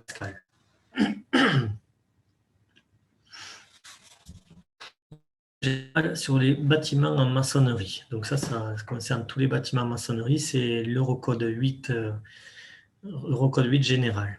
Donc là, on est sorti de règles simples sur les bâtiments en maçonnerie. On ne fait plus partie de l'article 9.7. Donc, il faut que les chaînages horizontaux et verticaux soient liés entre eux et ancrés aux éléments principaux de la structure. À ce sujet, il faut des bonnes liaisons entre eux pour justement amortir les sollicitations sismiques. Les bétons d'échaînage coulés après exécution de la maçonnerie.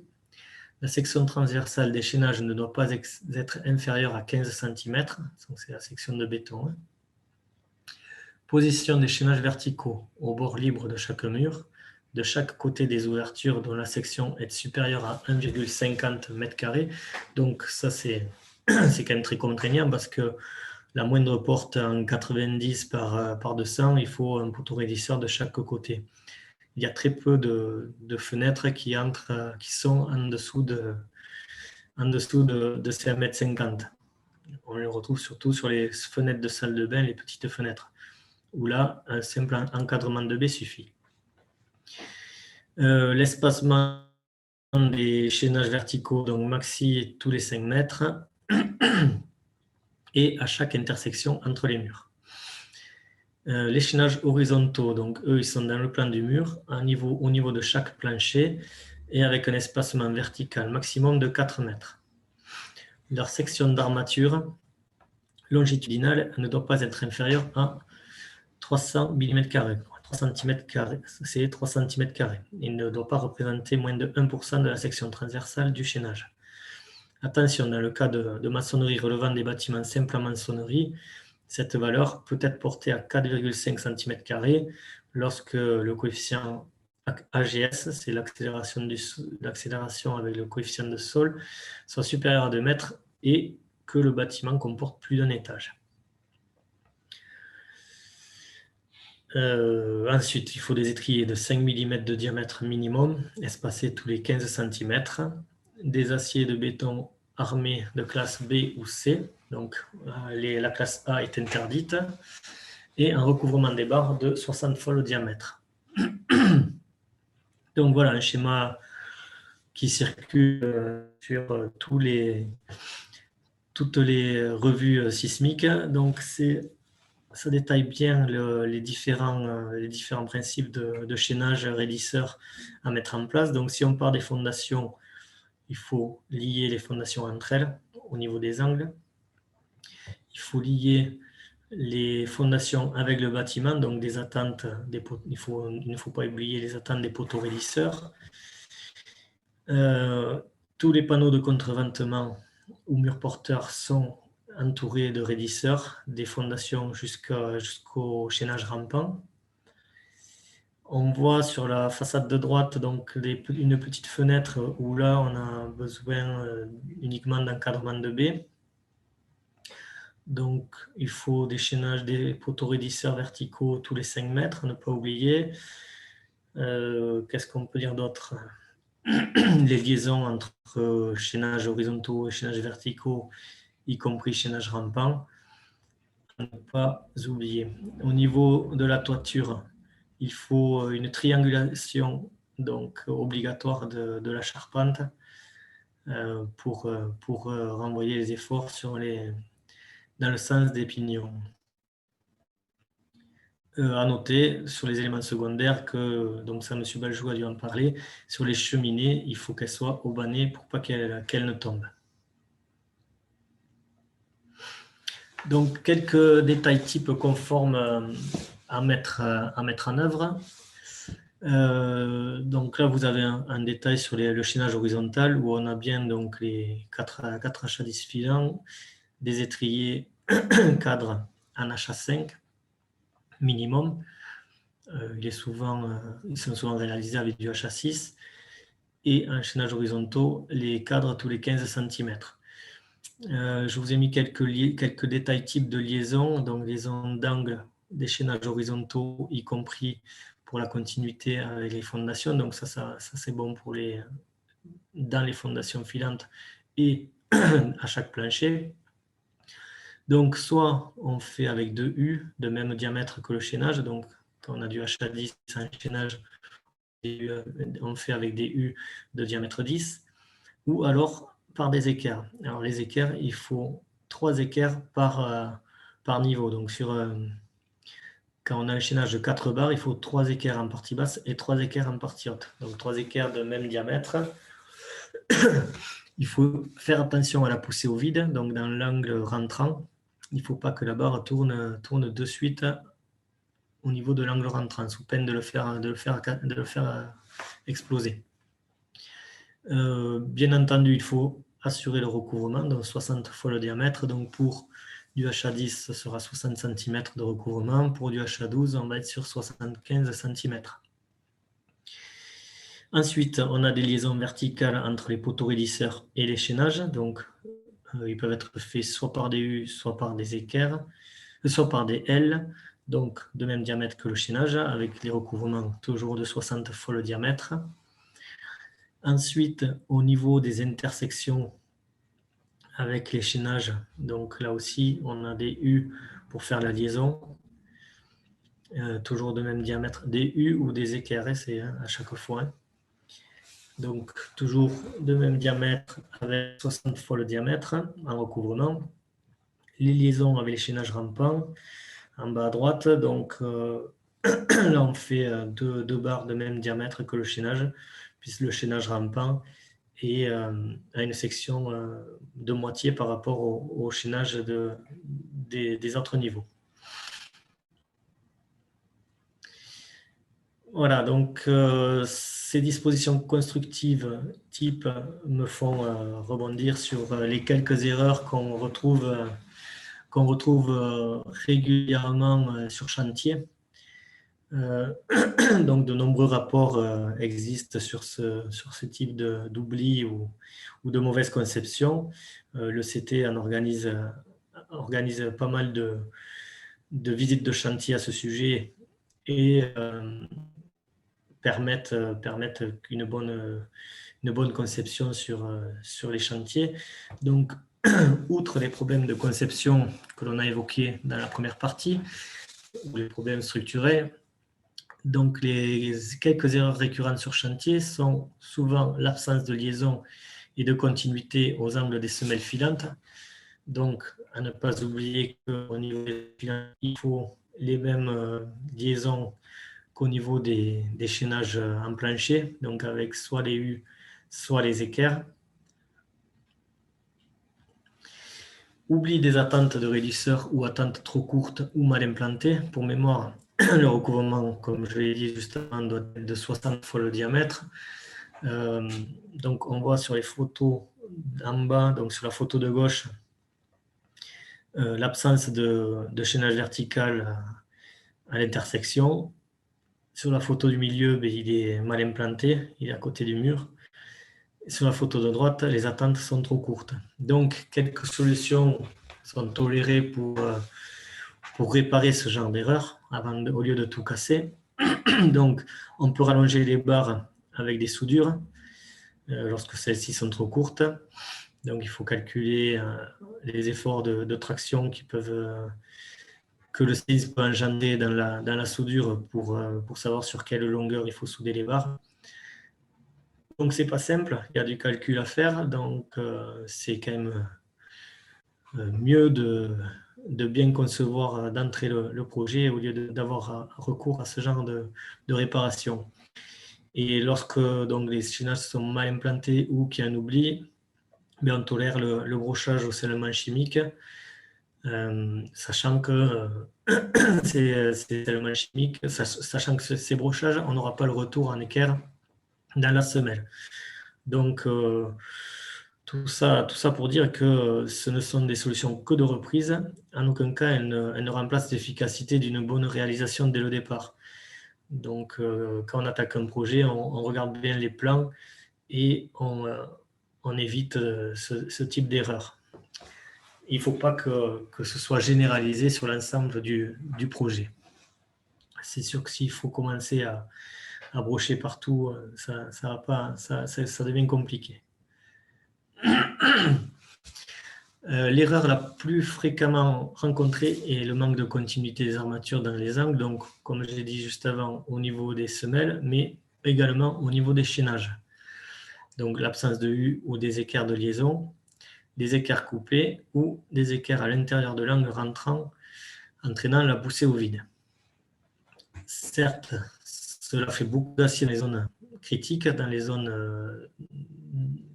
zones critiques, donc dans les angles, dans tous les endroits où on a besoin de liaison, mais l'expérience montre qu'il est important d'assurer ces liaisons au niveau des angles afin de pouvoir amortir et absorber toutes les contraintes qui passent par là.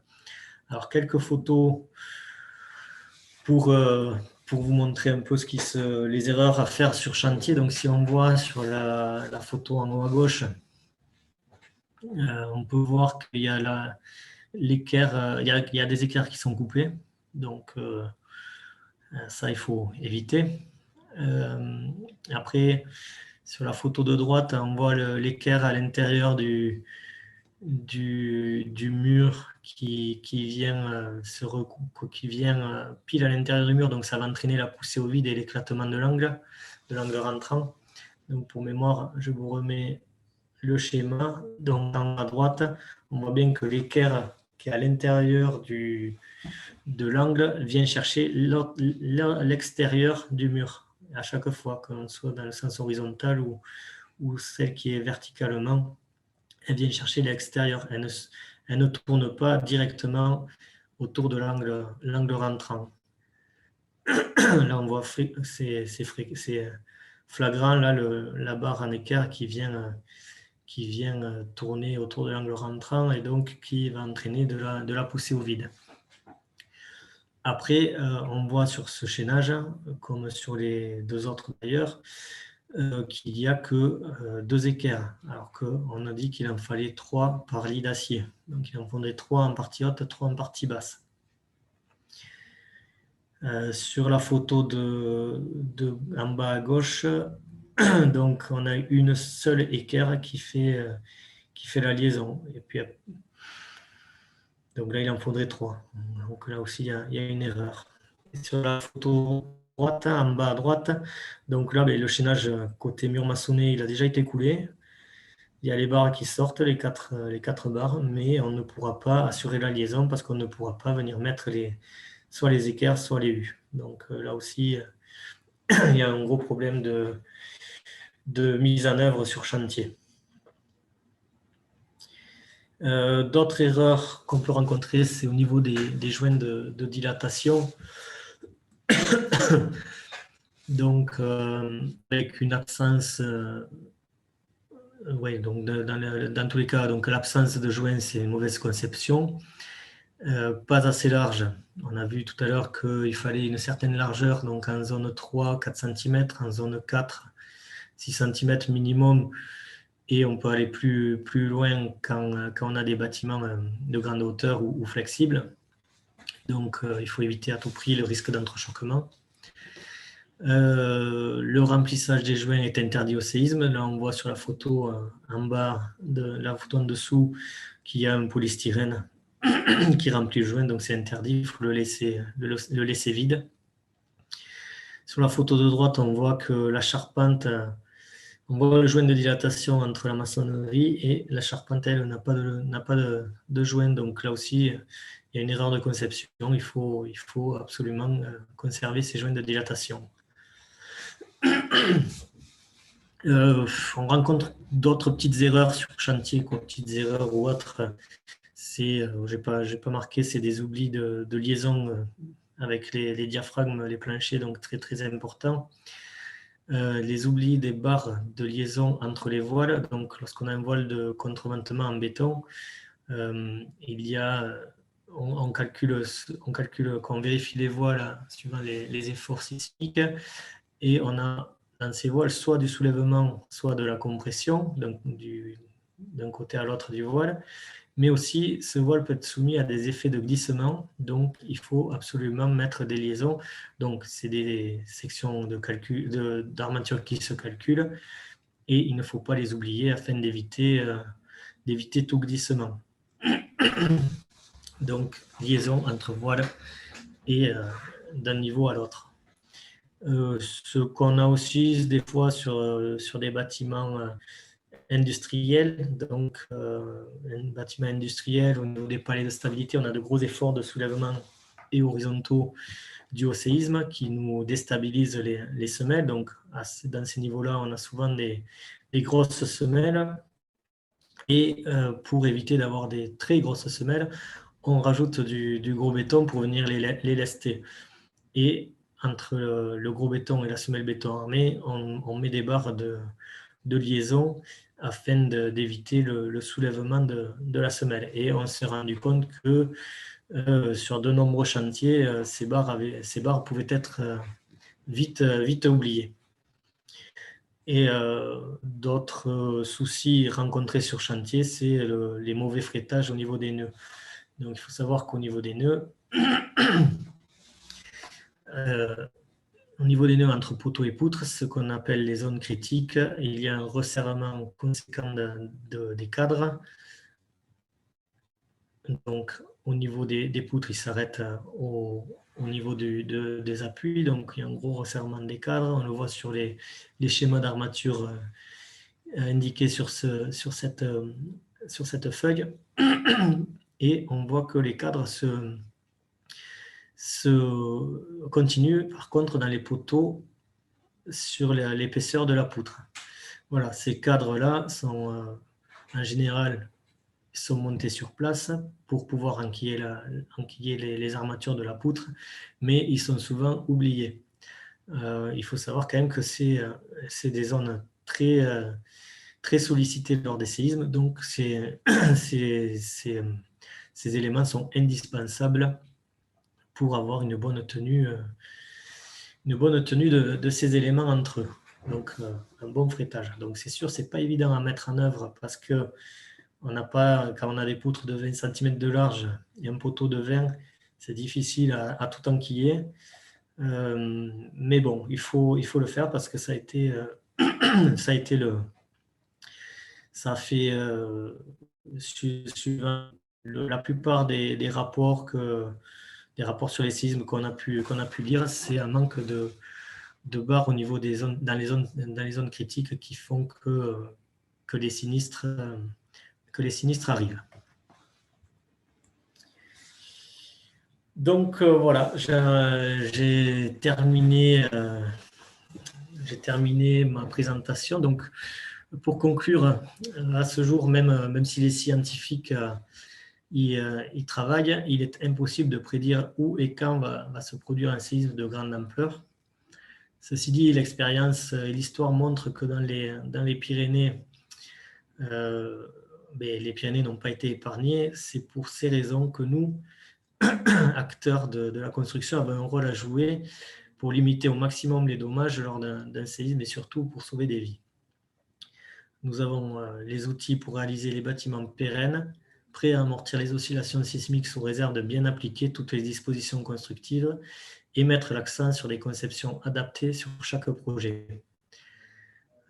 Comme disent certains, une conception judicieuse vaut bien plus que des calculs hasardeux. Il faut garder à l'esprit surtout une chose, c'est d'avoir du bon sens. C'est comme ça qu'on arrivera à garder nos bâtiments debout lors de futurs séismes qui, espérons, n'arriveront pas. Voilà pour j'ai terminé.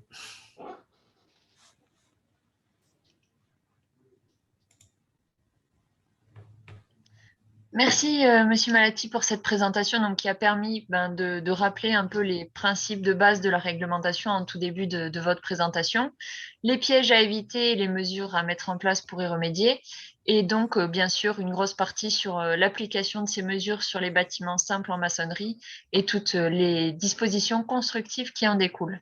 Donc, on a eu plusieurs questions, donc je vais essayer d'en retranscrire quelques-unes maintenant, donc si vous pouvez y répondre. Donc, première question.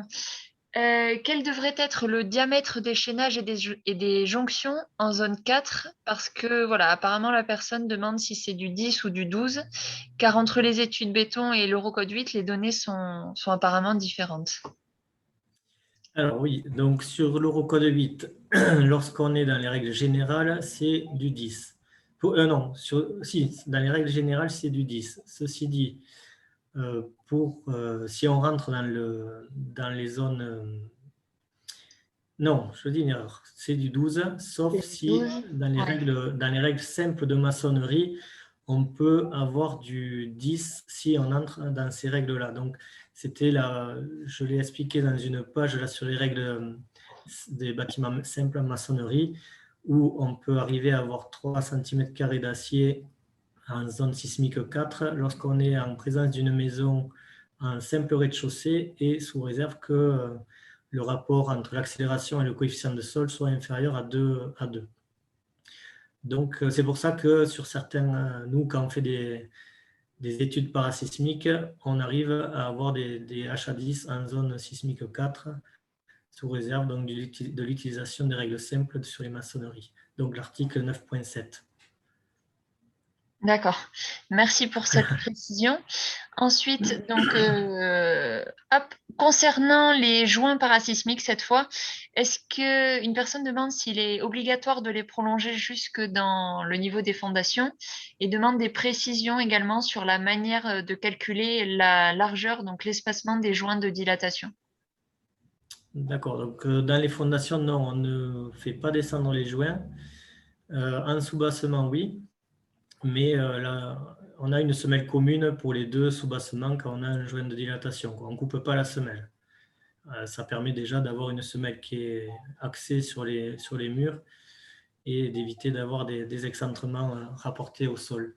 Après, pour le calcul, donc c'est un calcul assez complexe. Donc, il faut déjà modéliser le bâtiment, le lancer en calcul, donc y mettre toutes les bonnes hypothèses, donc les coefficients de sol, la catégorie d'importance du bâtiment, le coefficient de comportement. Donc, j'en ai pas parlé, mais M. Baljou en avait parlé sur le premier atelier. Donc, il faut rentrer toutes ces données pour pouvoir lancer un calcul sismique sur une modélisation aux éléments finis. Et à partir de là, on peut avoir c'est un calcul avec des logiciels. Un calcul à la main, c'est très compliqué. Donc, c'est un calcul avec logiciel prévu à cet effet pour pouvoir avoir le déplacement en tête des bâtiments. D'accord, merci. On l'a déjà fait pour des bâtiments flexibles, comme c'était sur un dossier sur l'Alstom à Tarbes, où on a dû avoir des joints de dilatation de 12 cm parce qu'on avait des déplacements de 6 cm. Donc, comme ça oscille des deux côtés, pour pas qu'il y ait un choc, il fallait avoir Et 12 la cm. hauteur de ces bâtiments, quand vous deviez avoir un joint de 12 cm, c'était quelle hauteur? Alors, il n'était pas très haut, mais c'était une construction particulière parce que c'était avec une ossature poteau-poutre et des poutres pas goujonnées, avec des j'ai perdu le nom, non, j'ai perdu le nom. Bref, c'était des éléments préfa. Et du coup, un bâtiment très flexible, il devait y avoir un niveau, ça remontait de 5-10 mètres, 10 mètres de haut à peu près. D'accord, une Donc, dizaine c'était de quand mètres. même c'était pas un bâtiment très très haut, Ça marche, mais qui d'accord. était très flexible. D'accord. Bon, parfait. Donc, vous avez répondu à une autre question en même temps dans votre réponse. Question suivante. Pour des raisons architecturales, est-ce que l'on peut disposer les voiles dans les étages supérieurs sans qu'ils ne soient contigus en rez-de-chaussée? Petite précision, pour une structure mixte, portique et voile.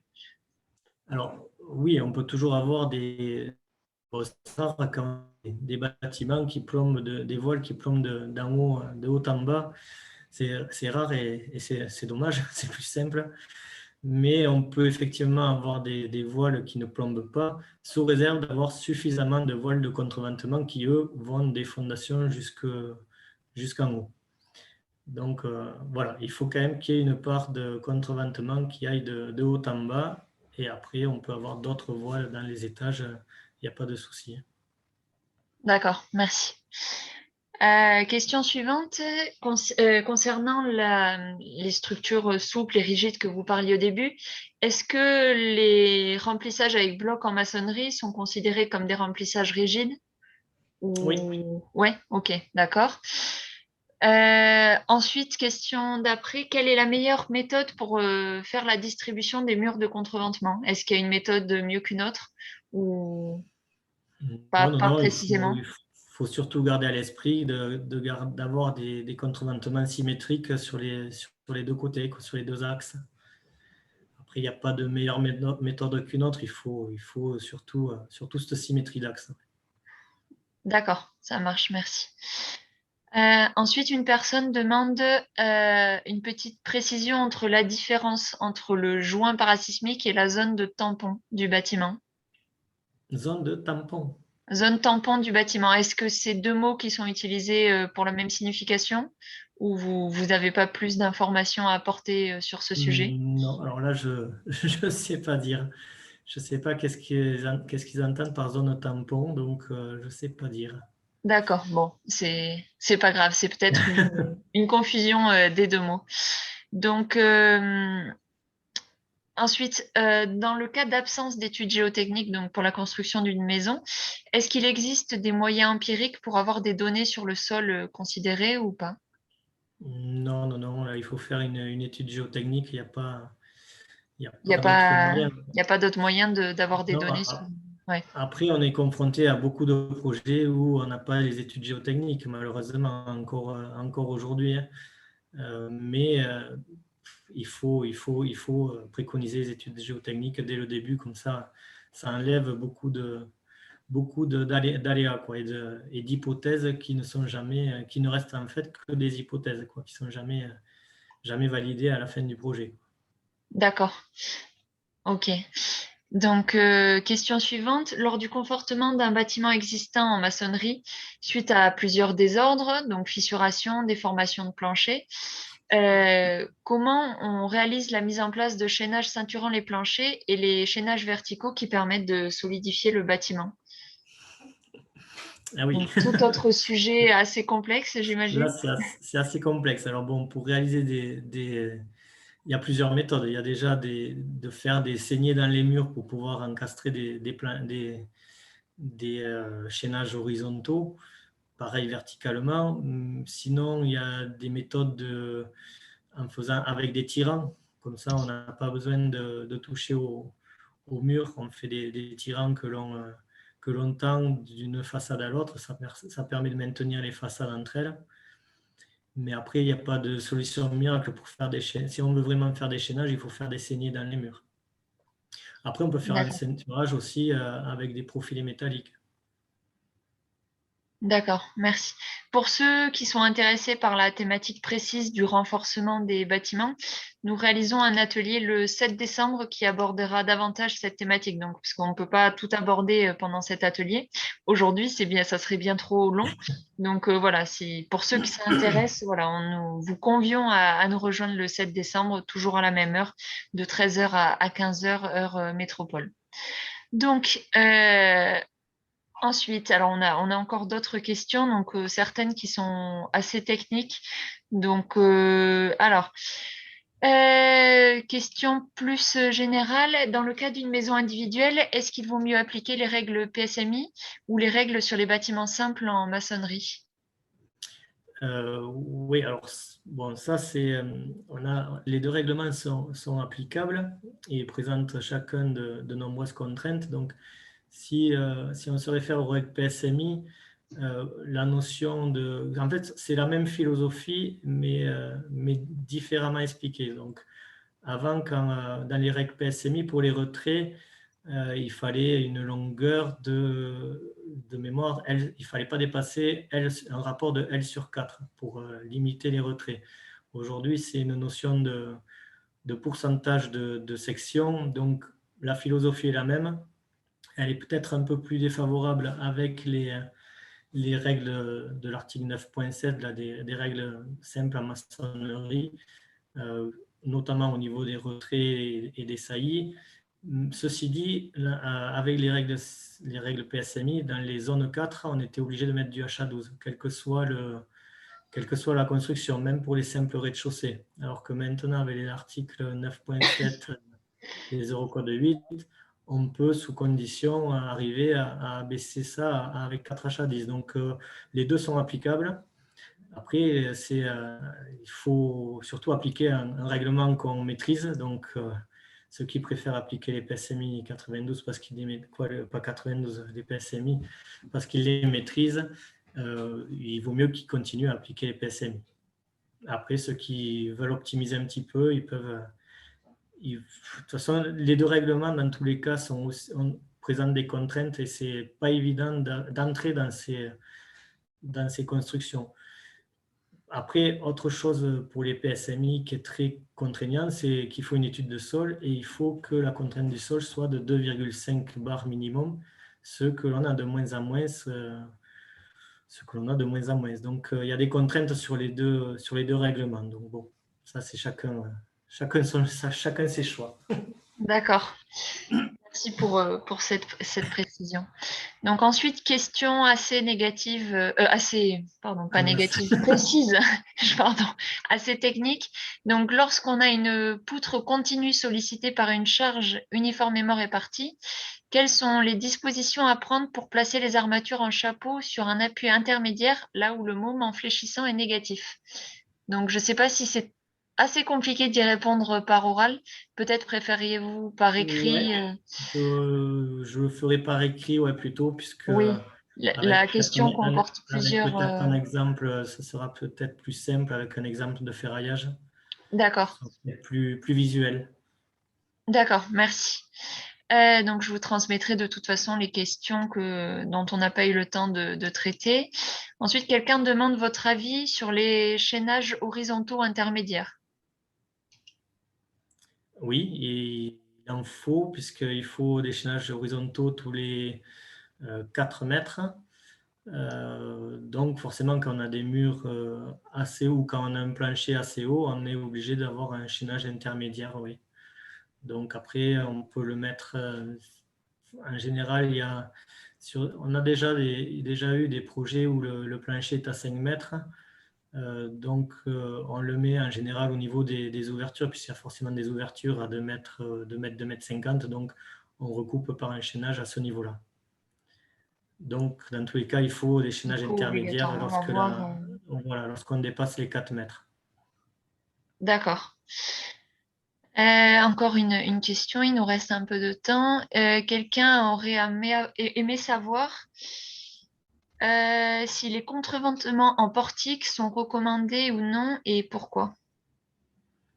Alors, tout dépend du type de construction, oui, et du sol, puisqu'il ne faut pas oublier quand même qu'il y a la résonance avec le sol à éviter. Donc, si on a un sol rocheux, oui, pourquoi pas, on peut faire un système ossature poteau-poutre. Donc, il n'y a rien qui contre-indique ce type de construction. La seule chose qui est problématique, c'est la mise en place des ferraillages, puisque c'est des encastrements entre poteaux et poutres, donc très ferraillés. Et si on n'a pas une section suffisante de béton, en général, c'est difficile à mettre en œuvre. Mais il n'y a aucune contre-indication à faire ce type de projet. D'accord. Merci pour cette précision et on va peut-être prendre une dernière question avant de clôturer ce webinaire. Donc, une question concernant les appuis glissants. Pour quelles raisons il est interdit de les utiliser en zone sismique et comment y remédier si on doit avoir des joints de dilatation de plancher? et il faut une double structure. Donc, que ce soit les corbeaux avec appui glissant, les goujons, tout c'est interdit en sismique, donc c'est le règlement, c'est pas autre chose. Après, pourquoi? Ben, peut-être parce qu'il y a des mouvements, donc s'il n'y a pas de liaison, forcément, si on est sur appui glissant, ben, le plancher, s'il y a un fort mouvement, le plancher il va tomber. Donc voilà, au niveau des joints de dilatation, qu'on soit avec des murs ou uniquement en plancher, il faut une double structure, donc poteau-poutre forcément qui viendra reprendre le plancher. D'accord. Bon, merci pour l'ensemble des réponses que vous avez apportées aux nombreuses questions et bien sûr pour votre présentation. On a eu plusieurs retours déjà dans la discussion et les participants vous remercient pour la clarté de votre discours. Donc voilà, on vous remercie encore une fois d'avoir accepté d'être intervenant pour ce cycle de web atelier, voilà, d'avoir pris de votre temps libre pour préparer cette présentation. Et on remercie encore une fois l'ensemble des participants à ces ateliers. Voilà, c'est un plaisir de pouvoir vous retrouver sur l'ensemble de nos ateliers. Donc, pour ceux qui ne sont pas encore inscrits aux ateliers qui suivent, donc voilà, il en reste quelques-uns. Donc, un sur les constructions en bois, un autre sur le métal, enfin sur les structures métalliques, et enfin, on finira sur un atelier concernant le renforcement de l'existant. Donc, le prochain est le 25 novembre avec Monsieur Baljoux sur l'application de la réglementation parasismique sur les constructions en métal. Donc, n'hésitez pas à vous inscrire. Nous vous mettons dans le fil de la discussion le lien qui permettra de trouver les autres liens d'inscription sachant que l'inscription voilà, est obligatoire pour pouvoir accéder à ce webinaire. Donc voilà, encore une fois, merci Monsieur Malatier, merci à tous d'être présents. Et voilà, à bientôt, nous l'espérons, pour d'autres ateliers. Merci, au revoir. Merci.